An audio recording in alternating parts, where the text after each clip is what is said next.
Good morning, everyone. Today discussion will be about ticks. Now we have a tick season, summer, everything is blooming and kids like to run around. They like to go on the grass, we like to go for hiking, to parks, some recreational areas, and those places unfortunately have ticks. Some ticks are fine, some ticks may carry different diseases that could be harmful to human. So we want to prevent that from happening. Of course, applying some repellent on us, but sometimes we do get ticks, our kids get ticks. Some people know how to pull it out, like what happened to me. My kid got a tick and I was able to pull it out, but then what? I kind of got stuck with the plan. What do I do next? I had no clue.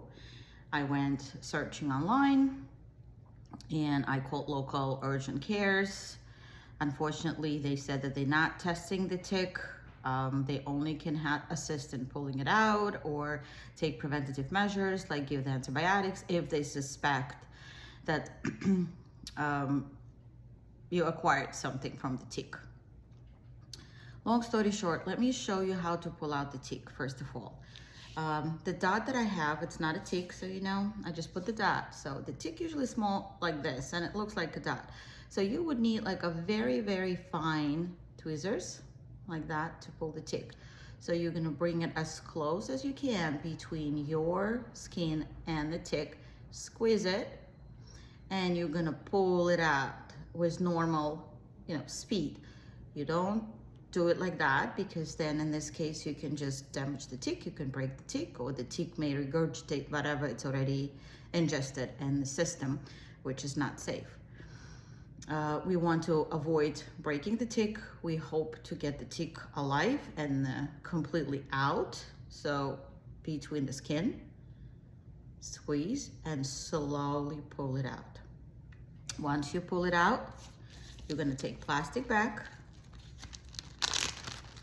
with a little paper towel inside. Make sure you wet the paper towel. Make sure that it's not like very wet, it's like a dam. And then you put the tick inside, you seal it. Make sure you flex it like this several times, and you will send it to the lab. Even if you break the tick, that's fine. Even if the tick is dead, that's fine. They can still test the tick. The first thing first, you need to test the tick. Because if the tick is clean, then you don't need to go through all of the blood work, especially if this is your kid, especially if this is a small kid, then it's a hell to take the kid to the doctor and then put him through different lab testing, and even worse, put him on antibiotic that he may not even need. That's what happened to my kid. I was able to pull out the tick alive and the tick was flat. If the tick is flat, then the chances for the tick, get into your bloodstream very small. It means that the tick, probably just lodged, so it's still empty, which is great. If the tick is full, still, you gotta pull it out, you gotta send it to the lab because, again, as I said, to avoid unnecessary testing for yourself. Now, where is the lab? Some of the pediatrician offices, they do know what to do with it. They could help you to pull it out, but I was not able to wait. And usually things, especially with the kids, happen on the weekends where everything is closed. So some pediatric offices, they can help you pull out the tick, they can send it to the lab, but what if you don't have access to that? Like I didn't have access to that because it happened on the weekend. Then you go online and there is a lab in upstate New York. It's called SUNY Upstate Laboratory where they test ticks. The website for that, I'm gonna put it in the comments below, www.nyticks.org, www.nyticks.org. So you go online, you fill out the form, it's very quick. They're gonna give you tick ID number. You will need to store that tick ID number because then you can go back, log in, and use your tick ID number to see the process, where you're standing in terms of testing of the tick. What I also did, I put in the tick ID number right over here and the name of my kid and the date of birth, just in case. And you put it in regular mail and send it by the regular mail. I send it with overnight delivery because I freaked out a little bit and I paid a little extra.